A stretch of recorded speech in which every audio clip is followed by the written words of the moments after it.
I want to ask you about something a little closer to home in the U.S., and that is the new renewed trade war between Canada and the U.S. going dollar for dollar on 50% tariffs. Trade talks collapsed on Friday night. The Canadian Prime Minister blamed unfair last-minute demands by the U.S., saying the administration asked too much and offered too little, and that Canada is effectively at war with the U.S. on trade. The trade war between the U.S. and Canada has escalated after talks imploded over the weekend. The U.S. has imposed a 50% tariff on $20 billion in Canadian goods, hitting a wide range of products, everything from milk, honey, beer, and wine to hockey sticks and fishing poles. Prime Minister Mark Carney is now vowing to hit back with a dollar-for-dollar tariff on all kinds of U.S. goods, including steel. Welcome back to Clips News. Today, we are tracking a major crisis in international trade as cross-border tensions erupt between the United States and Canada. Ottawa has officially walked away from bilateral trade negotiations and announced a sweeping wave of retaliatory tariffs set to take effect on September 8th. This drastic escalation is sending shockwaves through Wall Street and foreign capitals alike, triggering sharp warnings from high-profile political figures. From former Vice President Mike Pence, cautioning against the dangers of an economic conflict with our northern neighbor, to British Columbia Premier David Eby delivering a blistering critique of Washington's foreign policy, we examine the political fallout and financial implications of this growing trade war. Let me break down all the key developments. The U.S. and Canada sliding deeper and deeper into a trade war. Canada says it will match President Trump's 50% tariffs, dollar for dollar. Last-ditch negotiations fell apart over the weekend, and Americans are now facing higher prices. Some examples: milk, honey, smartphones, liquor, and even wigs and fake beards. And just a short time ago, President Trump raised the stakes, posting this, quote, on January 1st, 2027, tariffs on all cars, trucks, both large and small, automotive parts, and steel will be increased to 50%. Build in the United States and there are zero tariffs, end quote. Canadian leaders say this tariff fight is damaging the very long relationship between the neighboring countries and their people. CNN's Kevin Liptak is over at the White House for us. What more are you learning right now, Kevin? This is very worrisome. Right, and you can see how this is escalating now very quickly as both sides promise retaliation after the U.S. imposed those 50% tariffs on $20 billion of Canadian goods. Mark Carney, the Canadian Prime Minister, promising to match that dollar for dollar. Now President Trump threatening to impose those 50% tariffs on autos, but also steel and automotive parts on January 1st. Now, I think the question now is whether we're in the escalate to de-escalate phase of all of this. President Trump, at least for his part, does not sound as if he's in a de-escalatory mood. He said that Canada had been ripping off the United States for years, that they were among the worst nations in the world to deal with, and that the United States doesn't need Canada, they need us, which is quite a striking way to talk about not only a neighbor of the United States, but also one of its closest trading partners. Now, both sides of this are offering differing points of view about how all of this fell apart. This morning, the U.S. Trade Representative Jamieson Greer said that Canada had imposed last-minute demands. And Carney, in fact, said that it was the U.S. who imposed last-minute demands and said that it called into question the reliability of any deal. Now, the 50% tariffs that went into place over the weekend, they really only account for a small fraction of trade with Canada, about 5%, in fact, but it is a consumer-facing list. It includes things like Christmas ornaments, hockey sticks, fishing rods, dog leashes, and muzzles, so that could take a major toll on exposed sellers. And it's not really clear at this point how all of this ends. At this point, there are no scheduled negotiations to try and reach a full-scale trade deal with Canada. I want to ask you. In this opening segment, the cross-border trade relationship reaches a breaking point as Canadian officials officially pull the plug on negotiations with Washington. Citing unacceptable demands and escalating economic pressure from the United States, Ottawa confirms it will enforce retaliatory tariffs starting September 8th. This move marks a dramatic shift from diplomatic negotiation to direct economic countermeasures, threatening critical supply chains, manufacturing partnerships, and agricultural exports on both sides of the border. This opening breakdown sets an urgent tone for the broadcast by highlighting the immediate financial stakes involved. For our audience, this segment demonstrates that trade policy isn't just abstract political talk. It directly impacts consumer prices, store shelves, and local employment. By walking away from the table, Canada signals that it is willing to absorb short-term economic pain to resist Washington's leverage, setting the stage for a protracted geopolitical battle. About something a little closer to home in the U.S., and that is the new renewed trade war between Canada and the U.S. going dollar for dollar on 50% tariffs. Trade talks collapsed on Friday night. The Canadian Prime Minister blamed unfair last-minute demands by the U.S., saying the administration asked too much and offered too little, and that Canada is effectively at war with the U.S. on trade. Does that help Americans right now? Look, we hear about the issue of affordability right now, and as you know, I've taken a firm position since Liberation Day tariffs that fortunately the Supreme Court turned over, that American businesses and American consumers pay American tariffs. And I think the last thing we need right now, as our economy is getting back on its feet, is a trade war with Canada. But yeah, my hope is I was in on all the negotiations for the USMCA. I know the tough line President Trump draws. It usually is accompanied with short-term action and hot rhetoric. We're getting the same from the Canadians.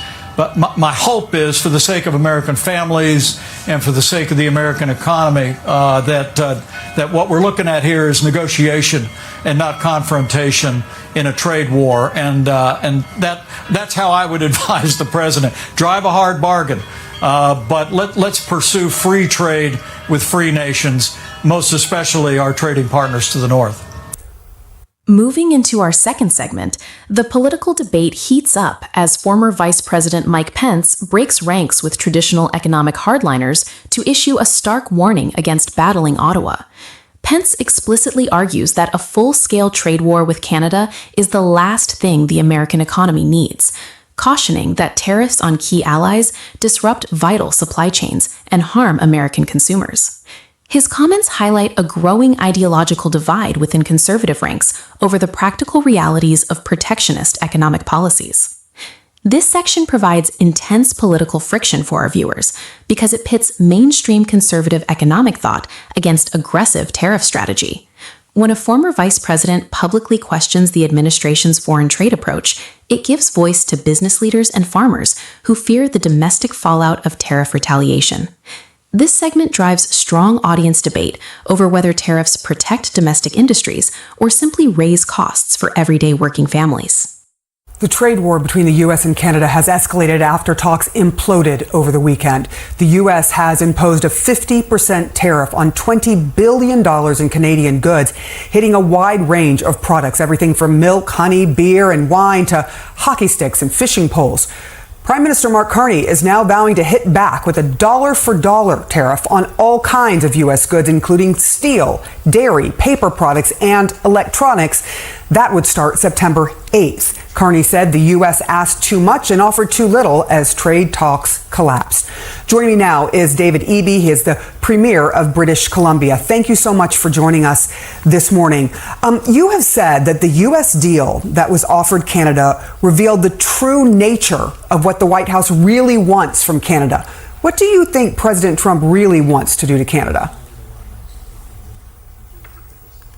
Well, I mean, you just have to listen to the words the president says. He would like Canada to become the 51st state. We are proud and we're happy about our relationship with Americans. We like our American partners and friends. But there is a line. We are a separate country. We have our own vision for the country and for where we'd like to go. And we will never be the 51st state. The idea that the president could impose on Canada obligations about who we trade with and who we can't trade with, and then simultaneously hit us with massive tariffs and give us poor access to the American market, it makes no sense. And unless you understand that he's interested in turning Canada the 51st state, and we're not. Do you truly think that's what his intention is? Or do you think, as they have put it, it's to sort of make things more even, to help the United States even out the trade with Canada? Well, I mean, the idea of evenness is a bit of an absurd one. I mean, we sell a lot of energy to the United States. So if you like affordable energy in the U.S., and it's questionable about whether the president likes affordable energy given his various policies, but we do sell a lot, and that causes a trade imbalance between Canada and the U.S. But in every other product except for energy, we're in a trade deficit with the U.S. And what it actually means for Americans is a new 50% tax if you're building a new home on plywood, if you're replacing your floor on veneers, if you're getting married on cut flowers, if you're going out fishing on fishing poles. It is a bizarre policy for Americans. It's going to hurt them.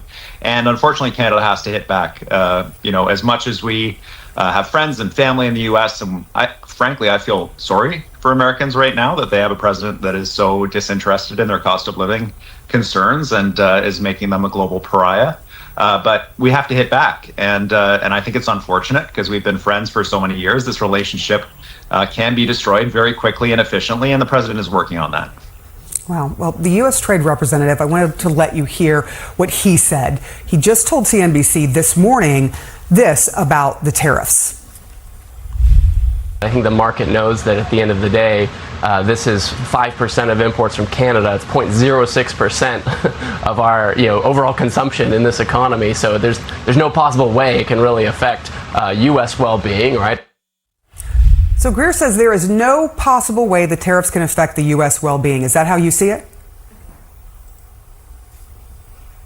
Well, Canada is the number one export destination. We're the number one customer for dozens of U.S. states. We're number two for the rest. And this is a negotiation with Canada that is just preceding negotiations with Mexico. And frankly, I think other countries are watching Canada's response. And I hope, we'll be following along. At some point, the rest of the world will say enough. In terms of hitting your number one customer with a 50% tariff and expecting that we wouldn't do the same, is bizarre. So we will. The Prime Minister has been very clear.